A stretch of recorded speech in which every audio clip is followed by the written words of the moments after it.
দর্শক, রাজনীতিবিদ এবং রাজনৈতিক দলগুলোর জন্য সরকার কি নতুন কোনো ফাঁদ তৈরি করেছে, যে ফাঁদে রাজনীতিবিদরা পড়তে বাধ্য হচ্ছে? এমন এক ধরনের ফাঁদ, যে ফাঁদ পাতা থাকবে, একে একে ধরাশায়ী হবে রাজনীতিবিদরা এবং একে একে ধরাশায়ী হবে রাজনৈতিক দলগুলো। মাঝখান থেকে এই ফাঁদ পাতার পেছনে যে কারণ, সেই কৌশলে কোনো একটা পক্ষ, নির্দিষ্ট কোনো একটা পক্ষ বিজয়ী হবে এবং ফাঁদের ভেতরে থাকা রাজনৈতিক দলগুলো আশফাস করবে, মাঝখান থেকে বগল বাজাবে ফাঁদের বাইরে থাকা, অর্থাৎ ফাঁদ পাতার পেছনে কাজ করা কোনো একটা রাজনৈতিক দল। সেরকম পরিস্থিতি কি তৈরি হয়েছে? সত্যি কি রাজনৈতিক দলগুলোকে ফাঁদে ফেলতে চাইছে? রাজনৈতিক দলগুলোর মধ্যে কেন নতুন করে আশঙ্কা তৈরি হচ্ছে যে আমরা একটা ফাঁদে পড়ে যাচ্ছি? সেই ফাঁদটা কি নির্বাচনের ফাঁদ? সেই ফাঁদটা কি সরকারের মেয়াদ অনেক বেশি বাড়িয়ে নেওয়া? নাকি সেই ফাঁদটা জাতীয় সরকারের ফাঁদ? কোন ফাঁদে পড়তে চলেছে রাজনৈতিক নেতারা? যে কথা উচ্চারিত হচ্ছে রাজনৈতিক নেতাদের মুখ থেকে, সেই আলোচনাই করবে এই ভিডিওতে। থাকবেন পলিটিক্স টিভির নিয়মিত আয়োজনে।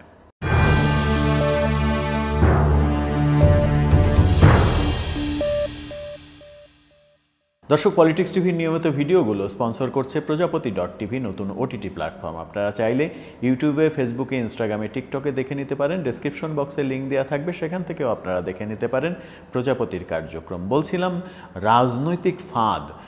সরকার এক ধরনের একটা ফাঁদ পেতেছে, সেই ফাঁদে টপ টপ টপ টপ করে রাজনৈতিক দলগুলো এবং রাজনৈতিক নেতারা পড়ছে এবং সেই ফাঁদের মধ্যে পড়ে হাঁসফাঁস করছে। সেরকম অবস্থা কি তৈরি হয়েছে? যদি তৈরি হয়ে থাকে, তাহলে সেই ফাঁদটা পাতার কারণ কি? কাদেরকে ফাঁদে ফেলার চেষ্টা করছে সরকার, এবং এই ফাঁদে ফেলার কাউকে ফাঁদে ফেলে কাদেরকে সুবিধা দিতে চাইছে? ব্যাপারটা কি অনেকটা রহস্যময়, নাকি দিনের আলোর মতো পরিষ্কার? হঠাৎ করে রাজনীতিতে এবং বর্তমান বাংলাদেশের প্রেক্ষাপটে ফাঁদের বিষয়টা সামনে নিয়ে আসলেন বিএনপির বর্ষিয়ান নেতা ডক্টর আব্দুল মঈন খান। তিনি একটা অনুষ্ঠানে গতকালকে বলেছেন, নতুন কোনো ফাঁদে পড়ে যাচ্ছি কি না এমন শঙ্কা আমাদের মনে।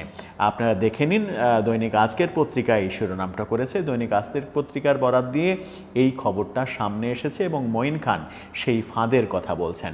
সেই ফাঁদটা আসলে কি ফাঁদ? সেই ফাঁদটা এমন একটা ফাঁদ যে সেই ফাঁদে পড়ে রাজনৈতিক দলগুলো হাঁসফাঁস করবে, নির্বাচনের কথা আর বলবে না, সংস্কারের নামে নির্বাচন দীর্ঘায়িত হবে, সংস্কার বিষয়ে একমত হতে তারা বাধ্য হবে এবং নির্বাচন ডিলে হবে। নির্বাচন ডিলে হলে যাদের লাভ, তারা আখেরে সব কিছু গুছিয়ে নেবে, সেরকম প্রস্তুতি চলছে। সেরকম আলোচনা সমাজে আমরা শুনি। বিশেষ করে এনসিপির নির্বাচন না চাওয়া মানে হচ্ছে যে কৌশলে নির্বাচন ডিলে করা, সমস্ত সংস্কার বিচার এগুলো শেষ করতে হবে, তার আগে নির্বাচনের কথা বলা যাবে না। এই তত্ত্ব যখন বাজারে প্রচলিত হচ্ছে, তখন পাশাপাশি জাতীয় সরকারের তত্ত্বও কিন্তু প্রচারিত হচ্ছে। জাতীয় সরকারের নামে প্রফেসর ইউনূসকে রাষ্ট্রপতি করা, আরেকজনকে সুজনের যিনি মালিক তাকে উপরাষ্ট্রপতি করা, তারেক রহমানকে প্রধানমন্ত্রী করা, জামাতের আমিরকে উপপ্রধানমন্ত্রী করা, এই তত্ত্বগুলো সামনে আনছে কারা? এই তত্ত্বগুলো যারা সামনে আনছে, তাদের পেছনে পৃষ্ঠপোষকতা দিচ্ছে কারা? সেই প্রশ্নটা সামনে এসে যায়।